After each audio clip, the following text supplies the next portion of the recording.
We're going to talk today about constructors. First of all, aren't you glad that we only have lectures Monday this week instead of Wednesday? Because apparently Wednesday we're getting 50 feet of snow. So, so I'm pretty happy about that too. Anyhow, we're gonna talk about two different kinds of variables today. And we talked about objects and classes last time. Someone want to give a brief definition of what an object or what a class is? Go ahead.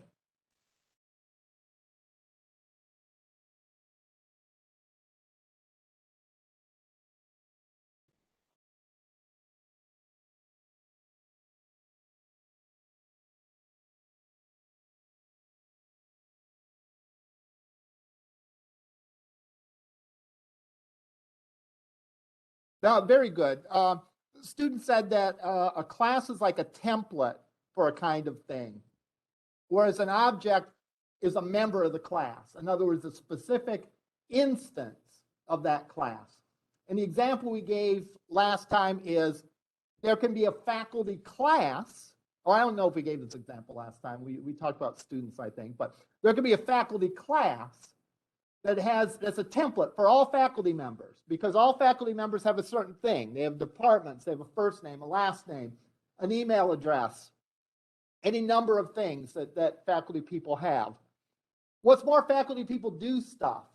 They sign up to teach classes, they get paid for classes, and so on and so forth. All right. Now, an object would be a software representation of one faculty member, so me, or Professor Harms, or whoever, Professor Neeland. The software, the chunk of code that represents an individual would be an object. All right, and we went over an example last time with pizzas, and we'll look at that in a second here.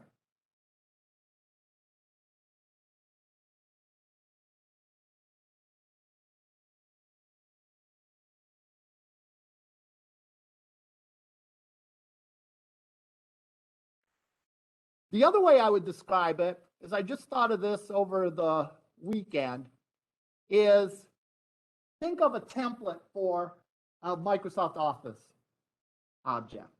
The template is sort of like a class. In other words, if you're going to make a resume, you know, there's a template for resume.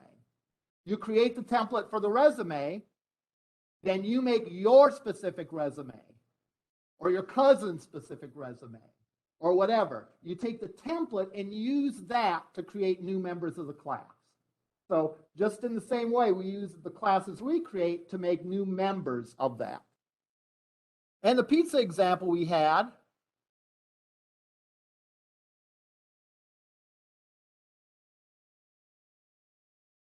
we had a pizza class. That's a template for all pizzas that exist in the universe that we are concerned about. And these pizzas, we've simplified things, but we said that they only have three attributes. They have a size, they have a type of crust, and they have a flag, a Boolean that says whether they have pepperoni or not. All right?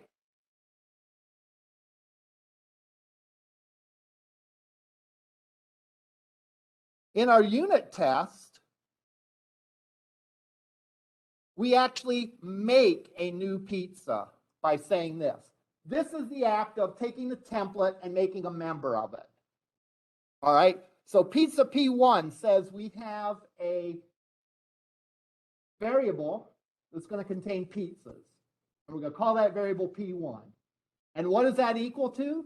That's equal to a new pizza, a new object that contains a pizza that we have just made. All right, now, what do we call this thing that looks like this? That's called a constructor. And how many of you have heard the term constructor before? Okay, so somewhat familiar with it. A constructor is what happens when an object is made from a class. Okay, and if you don't define any constructors, an empty constructor is created for free. All right, you don't have to create that. That's why if you notice in my pizza class, I don't have any constructors at all. And yet, it still works. But let's take a look at this statement right here and study it in more detail. All right? And let's analyze exactly what happens when we do that. Because what happens when we do this is different than when we do this.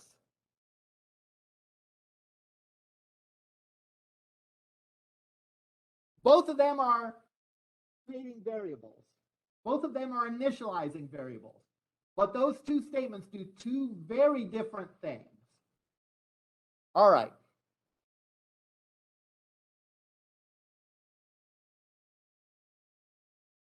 Let's see, where do I want to do this? I'm going to try it on my little freehand board here.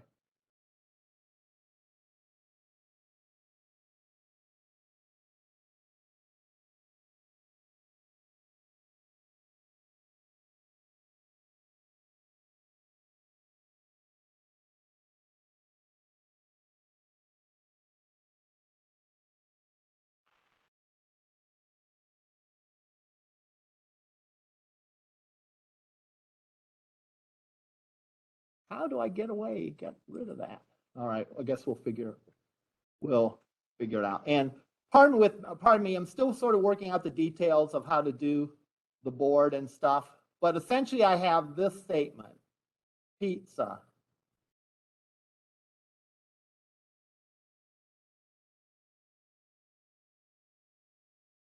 P equals new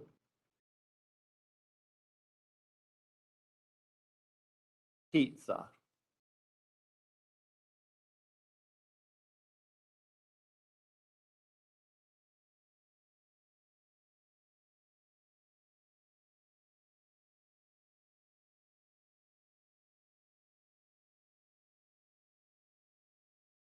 Let's look at this and break this down step by step, because really this is sort of two things going on here. We're declaring a variable, and we're setting the value of that variable to something. Just like there's two things going on when we do this.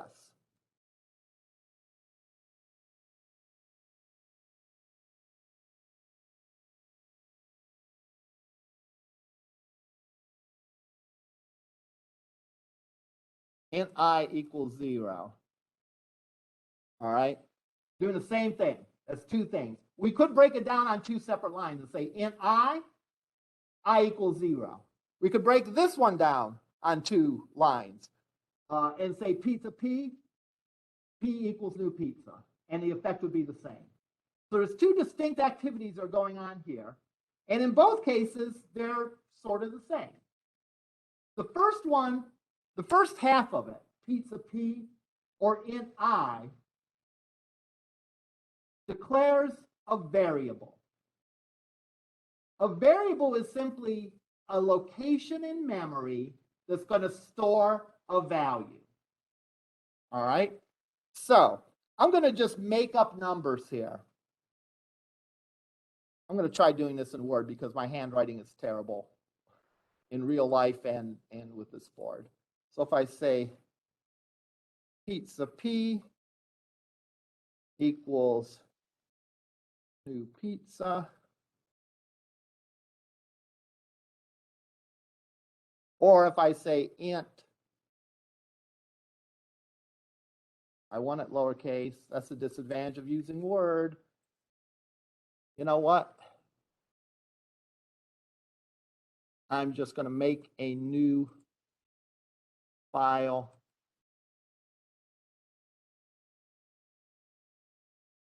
Here. So pizza P equals new pizza.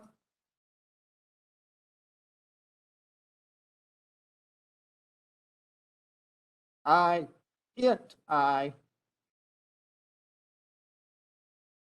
equals 0.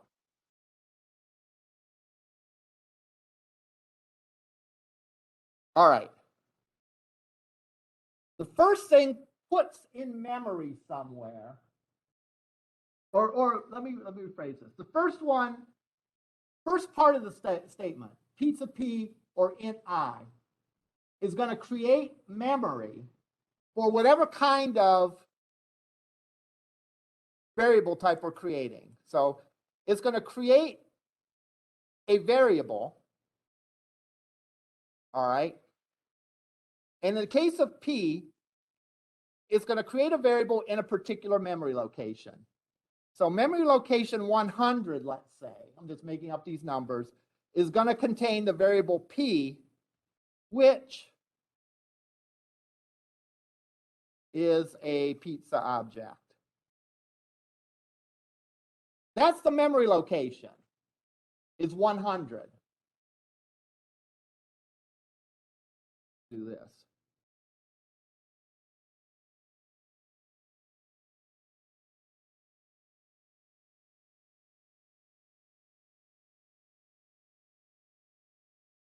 Memory location is, let's say, 100. Its name is P. Just P. And the value is nothing at this point. When we execute this half of the statement, if this half of the statement was by itself, after that half of the statement runs, what that part does is it creates a memory location named P that's going to contain a pizza. All right?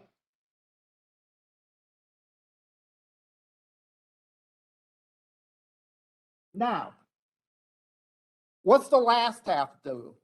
The last half actually creates the pizza object. What is an object? It is another location in memory, all right, where all the variables associated with a pizza are going to live. And all the methods associated with the pizza are going to live. So in memory location 1000, let's say,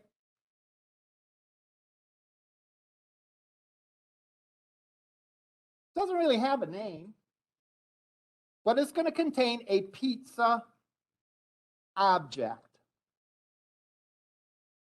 which is all the values associated with a pizza class.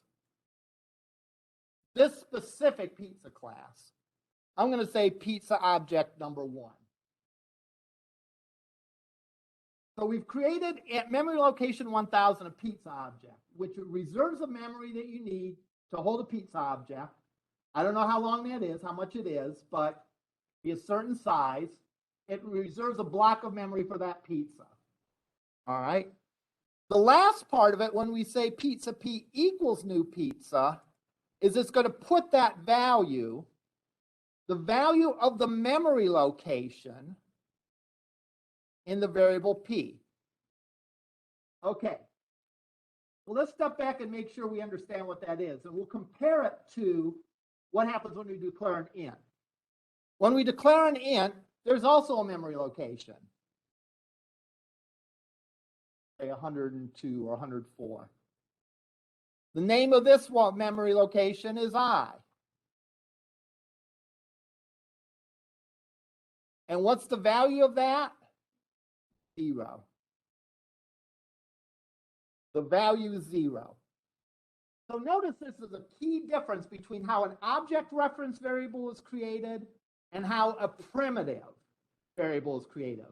Ints, along with booleans, doubles, the whole list of them are primitives.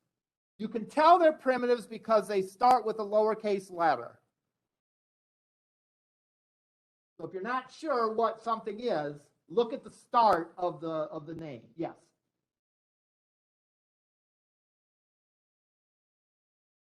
He is holding the number, is holding the location, correct. All right. So whereas the primitive is holding the actual value. All right. Objects point to their value. I don't want to say their value, their contents. Primitives contain their contents in the variable. So that's a big difference between that. Because there is no value of an object, right? An object has a bunch of values. It has whether it has pepperoni or not, it has the size, it has the crust, could have any number of things. All right. So what does this mean? It means this. Let's say I have these two statements. Let's go through it from the beginning. Pizza P is going to create the in-memory location 100, a variable that's named P. So we give the name of memory location 100, the value P. What's that equal to? That equals a new pizza. So that new pizza gets created somewhere else in memory. We'll say 1000. It creates the space and allocates the space for this pizza object. It then stores that memory location that it created in the variable. So when we're done here, if we were to take a microscope and look into the memory, all right, that memory location 100 points to 1000, has a value 1000 in it. Int I equals 0 is a primitive. There's a memory location called I in, let's say, in 104. It actually contains the value 0. Now that might seem like a trivial difference, but it's a gigantic difference. Because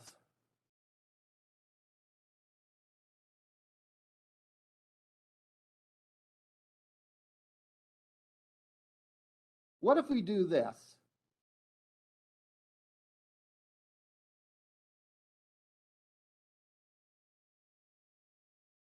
I'll make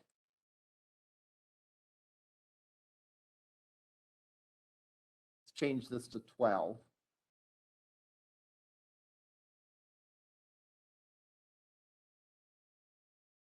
What's this going to do? This is going to create a new memory, new variable in memory location 108, let's say. I'm just making up these numbers. These numbers aren't real, just so you know, for the memory locations. Don't think like that means anything. You have to give a number. And the memory location is called J. And the default value for integers is 0. So line 4 sets up this variable in some memory location. We'll say 108, and it equals to J. We get to line 4, and we say J equals 1. Or J equals I, rather. I'm sorry, my glasses are steamed. J equals I. What does that do? That says find the value that's in I, that's 12, and put it in the memory location that's named J. That's this one. So after when we're done, we have two integers, one named I, one named J, and they both have a value of 1. So now I go and do this.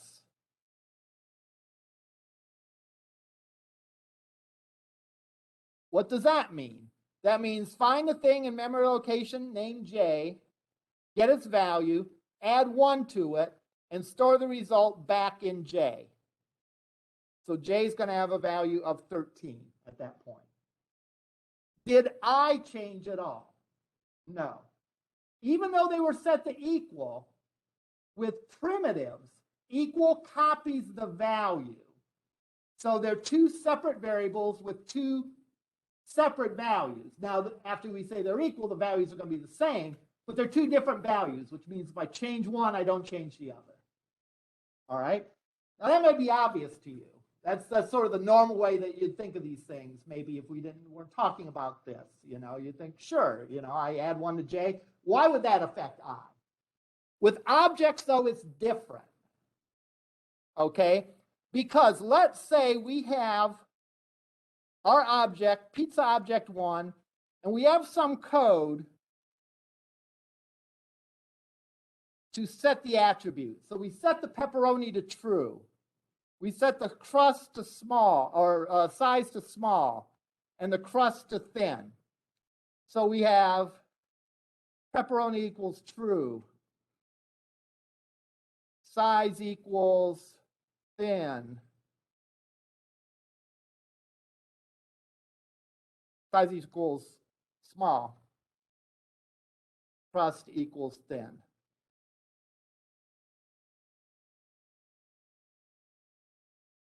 Okay, all well and good. So after we've done those statements, let's say that's what our pizza object looks like.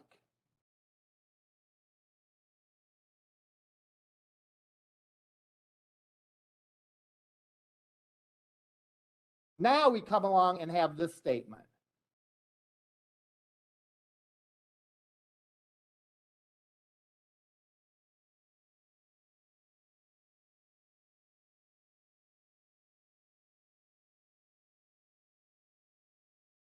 Pizza Q. All right.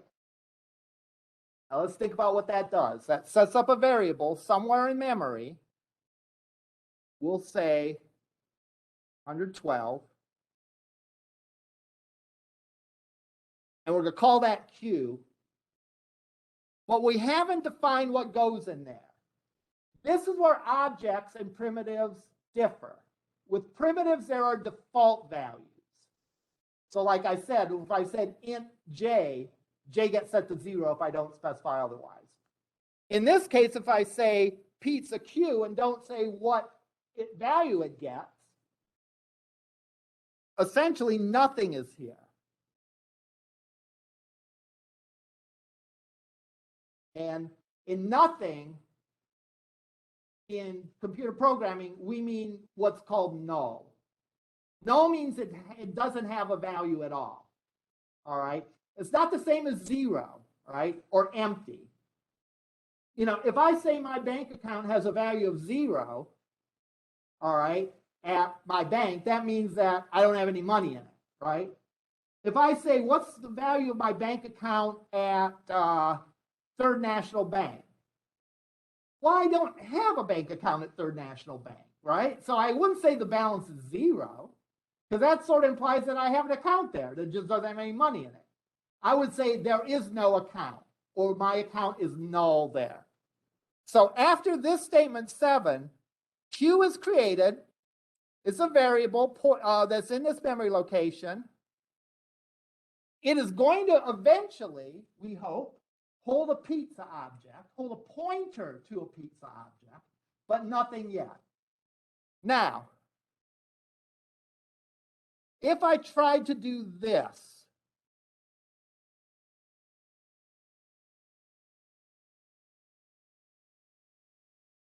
call one of the functions on that object, what's going to happen? You're going to get an error. All right. Does anyone know specifically the error message you'll get? Yeah, it'll say something like null object pointer, object does not exist, or something along those lines.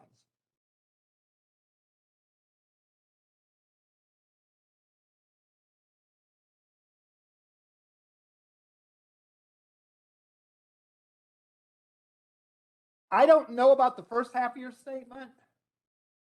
The second half of the statement, though, is accurate. The new part creates a new object.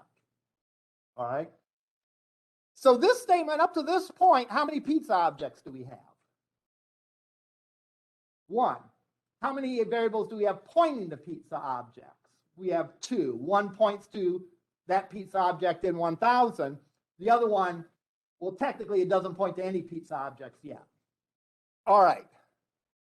Now, this is where it's different, because if I say Q equals P, what does that statement do? That statement copies the value of P, which is the pointer, into Q. So now both these are pointing to the same object. You still have only one object, but you have 2 variables pointing to it. What does that mean?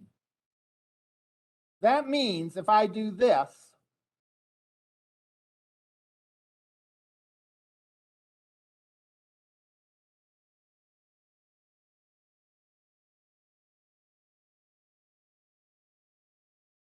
it sets that variable to false, which is stored in memory location 1000. It's going to set this to false. So if I were to say system.out.println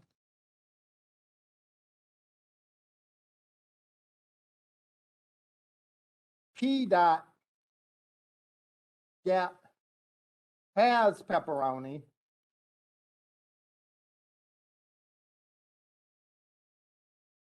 it is going to display false. This may seem like a small point, but it's a gigantic point because everything is going to be confusing if you don't understand this. So remember the difference. When you assign a object reference variable, even the name implies it, object reference, it points to a place in memory where an object lives. A primitive is simple, simple, all right? It means that it stores a value and that's all that you need, all right? If you make two primitives equal, you have two copies of that value then. If you make two objects equal, it doesn't duplicate this object, it copies the pointer from one to another. So at this point, there's only one object, and both P and Q are pointing to it. Now let's just say, for laughs, I do this.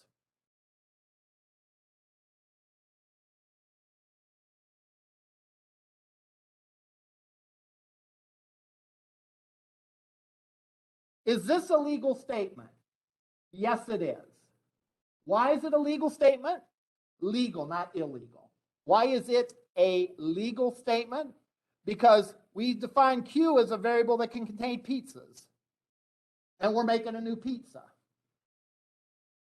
So, what does that mean? Well, that means we're going to make a new pizza object. And maybe we'll store it in 1100. And it doesn't have a name. And it's our second pizza object.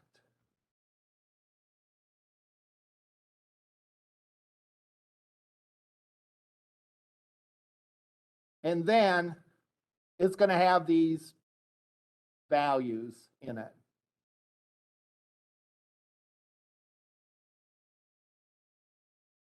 Okay.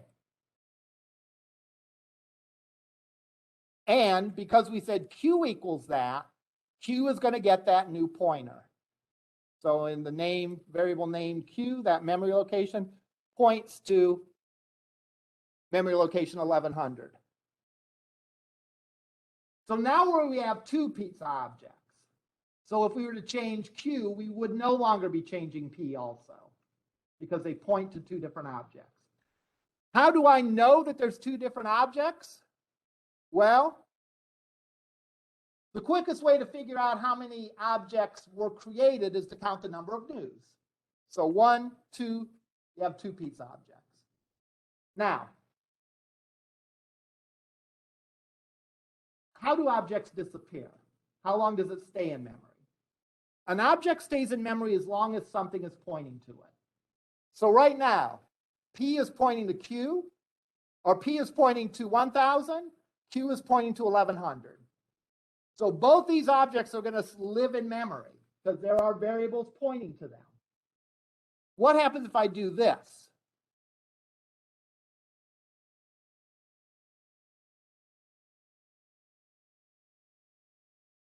Well, that creates a third pizza object.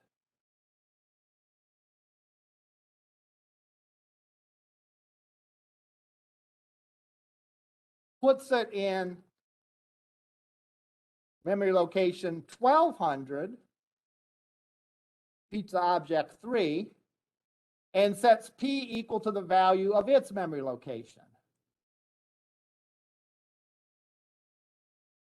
So we have one object that nothing points to. All right. That object that's stored in memory location 1000 has no one pointing to it, which sort of means it's dead in the water, right? There's really nothing we can do about it because there's nothing that points to it. We don't know what that memory location is, and we have no variable that points to it. So at this point, this object, the memory will be reclaimed, or what they call garbage collected. And that object would disappear from memory. I mean, that sometimes takes, a fraction of some time, a very small amount of time to occur, but it's going to occur, and it doesn't matter anyhow because you can't access it, so it doesn't matter if it's gone or not. Okay. Any questions about this? Please go over this. I think I have resources about this. If not, I should. And if you have any questions at all, please let me know.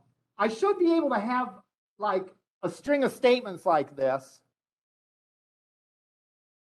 And at the end say, what's the value of p.getPepperoni? And you should be able to trace the objects as they're created, destroyed, and so on. Now, yes, go ahead.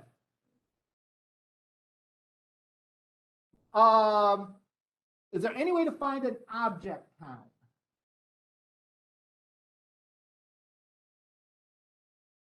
Not that I am aware of.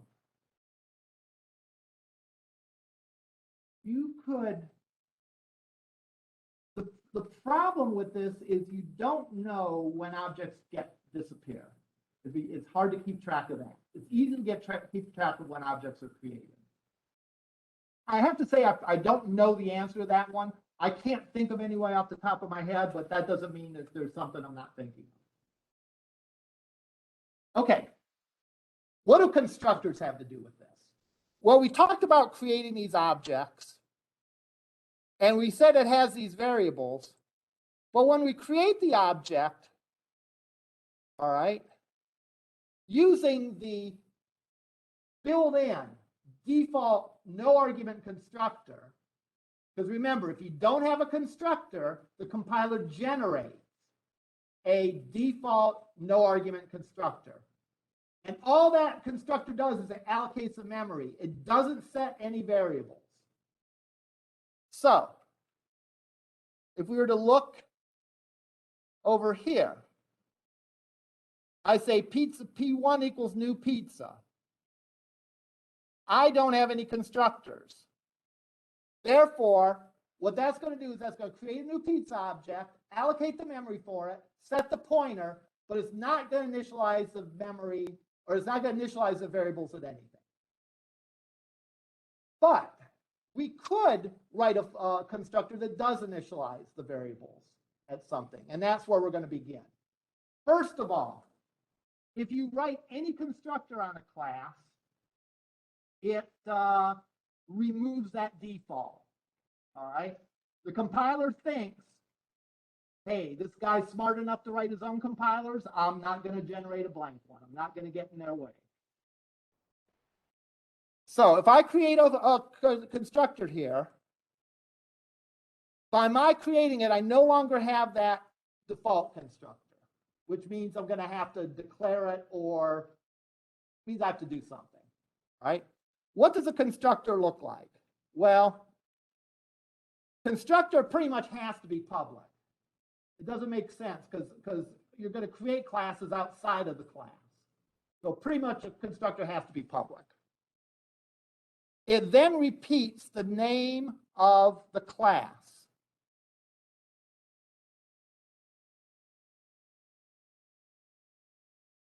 There's no return value. All right. And that's different than here where there's no return value. You can't have a return value on a constructor. Here is saying I have a function that doesn't return anything. I can't specify that a constructor does return anything. So therefore, I'm going to assume that, I can't enter anything as return value. Now, In the no argument constructor, we'd probably set some defaults. Now, I don't know how realistic it is to think of what's a default pizza. I don't know. I'll tell you. When I went to Cleveland State back in the old days, this is going to really tell you how old I am, all right? There was a place across the street that now is Rascal House, but in the old days, it used to be called Daryl's, and it was a pizza place. And you could get a small single-serving pepperoni pizza for 89 cents, right? You know, I know cars only cost $3 back then, the whole thing, you know, right? Well, they were very inexpensive. But guess what? That's what everyone bought, because you could get that for 89 cents or spend $3 to get one with mushrooms. Well, I might love mushrooms better than pepperoni, but if the difference is a couple of bucks, I'm going to order the pepperoni. So let's say we're working at Daryl's. When I call the default constructor, I'm going to set the size to small.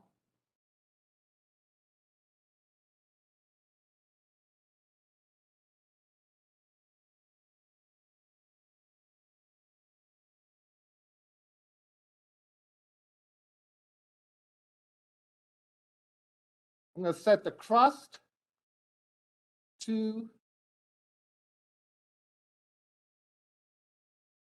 thick. And I'm going to set has pepperoni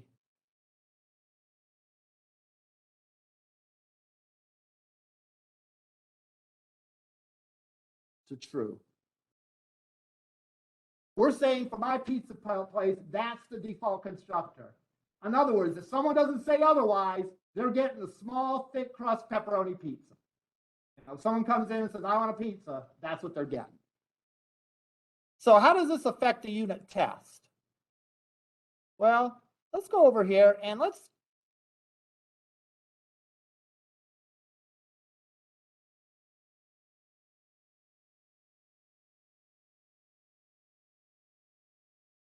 for this new pizza, we're going to call the constructor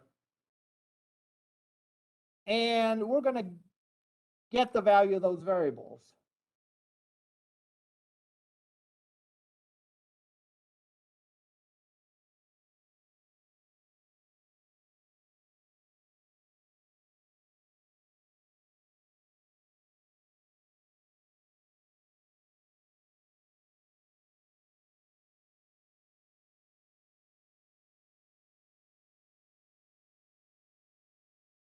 So now I'm going to compile this, make sure I save it.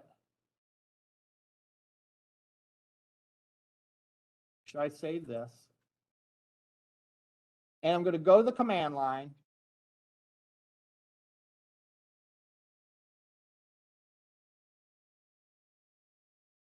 Go to the desktop.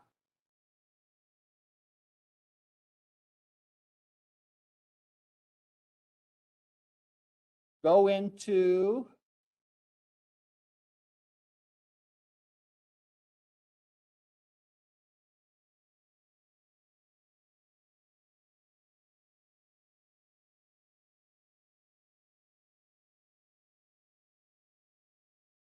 okay, that's the folder which they're in. We're going to compile it now.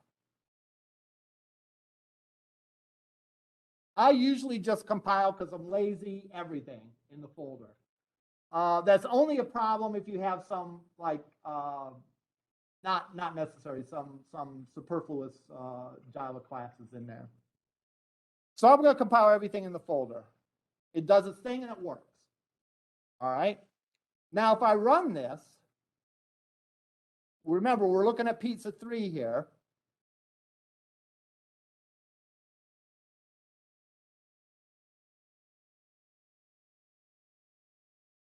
Size small. Oh, it says size for all of them, but it's size, crust, and has pepperoni. Let's simplify this unit test by getting rid of everything else.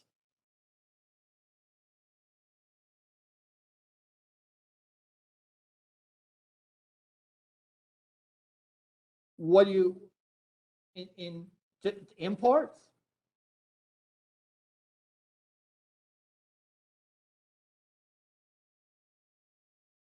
It knows because it's in the same folder. If it was not in the folder, we'd have to import packages. We'd have to put it in a separate package and then indicate that. So the assumption is it's in the folder, it's in the same default package, so it finds it that way. Good question.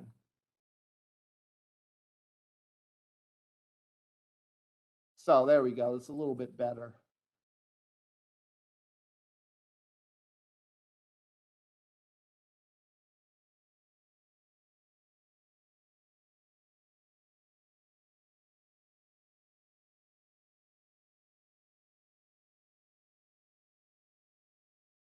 All right.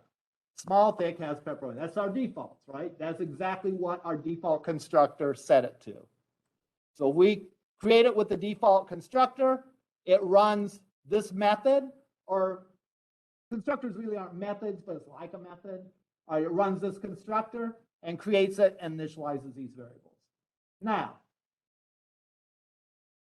I might not only, I almost definitely don't want only one constructor in this case, right? Because maybe that's the default, but people should be able to order other kinds of pieces too, right? Now I know that you can call the set functions and all that and change it. That's one way to handle it. But what we're going to do is we're going to create a second constructor that accepts arguments. So this constructor, remember the whole idea of writing your own constructor is not only are you going to allocate the memory for the object, which all constructors do, you're also going to initialize some variables. So let me write a second constructor here.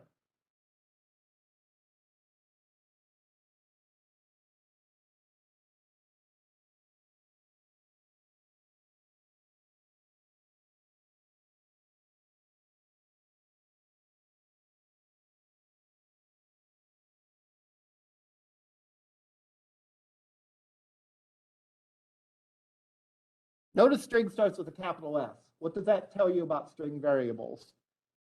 They're objects. Exactly.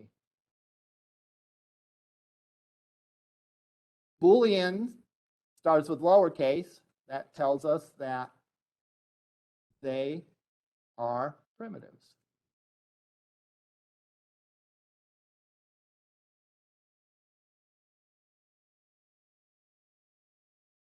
So arguments, as you know, are things that you can tell a function or tell a constructor. So I'm going to give the value of these when I call this constructor. All right. Notice I have two constructors and they both look like they're called pizza. How is that allowable? Different number of arguments, different signatures. So in this case, all I'm going to do is I'm going to set the value of size to the argument that gets passed in as size. I'm going to set the crust to the argument that gets passed in as crust. I'm going to set has pepperoni to the argument that gets set as pepperoni. I've had students ask me, do you have to put arg in front of the variable name for an argument? No, you don't have to. I usually do just to keep it straight, just so I don't get confused. Be sure you understand what an argument to a function means. It means when I call this function, I'm going to put in parentheses values. And those values are going to get lined up. First value is going to be the size. The second is going to be the crust. The third is going to be the has pepperoni. So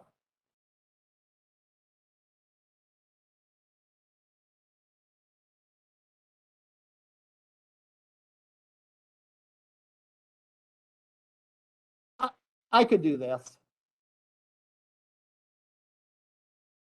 Yeah, that's okay.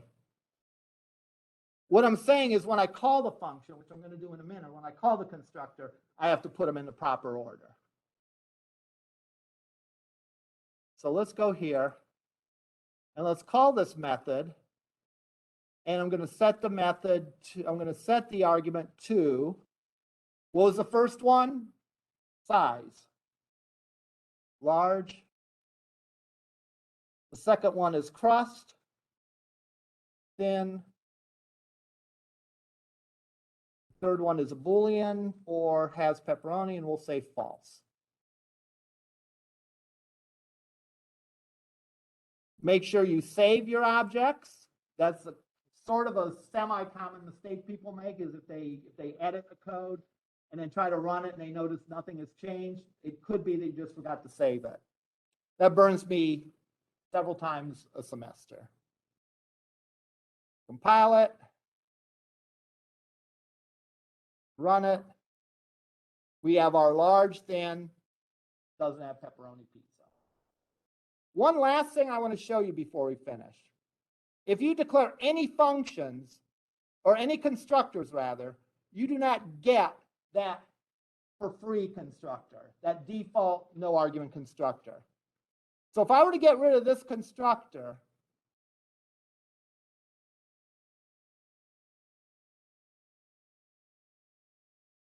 and I try to create another pizza using that default constructor. So this statement was okay before.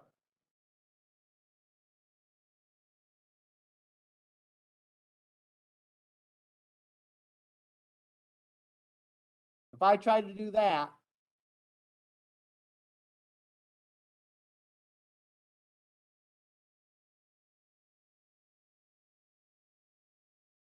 what? Speak of the devil. But I didn't save it.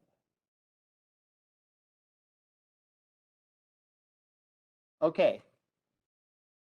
Error constructor pizza in a class pizza cannot be applied to given types. It's telling me that you're required to have a string of Boolean, but it found no arguments. So it got nothing, it's expecting those three. Now, if you think about this logically, forget about the mechanics of this. It almost makes sense that I want to limit creating a pizza to people, or how do I want to say this? When I first create a pizza, I have to have those three values, right? It's like, I have a pizza here. What size is it? I don't know, it doesn't have a size. Or is it a default size? No. If there is no such thing as a default, which probably in the real world of pizza there isn't, we want to force someone that creates an object from this template to supply those values. So having a constructor with three arguments and having no argument constructor guarantees that those values are going to get set, right? Because you can't create an object without going through that three argument constructor, and therefore those will get filled. All right, any questions? Yes.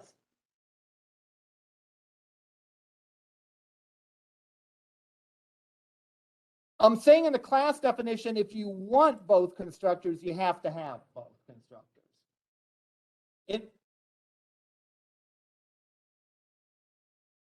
If you don't, yeah, if you put in one with the arguments, you no longer get that one that's created by the compiler for no arguments. If I wanted one with no arguments, then I would have to write it. Other questions? Yes.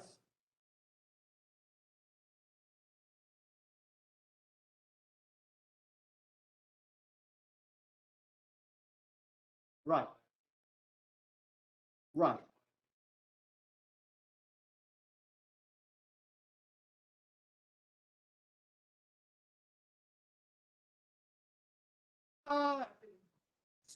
Strictly speaking, it would default it. Well, no, you okay, let's make sure we understand this. I could default an integer inside a class. If I don't supply a value for an integer inside the class, it defaults to 0, like all integers do. However, that variable doesn't even exist unless I create the object. So if I tried to refer to that variable without creating the object, I would get an.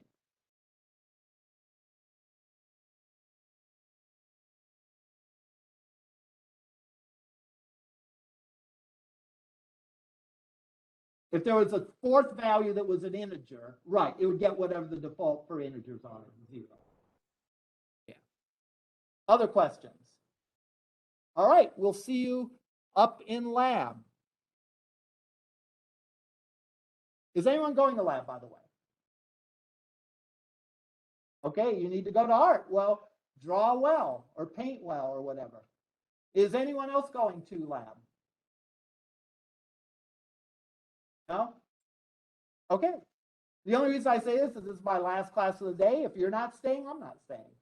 So we'll see you next week. All right, take care.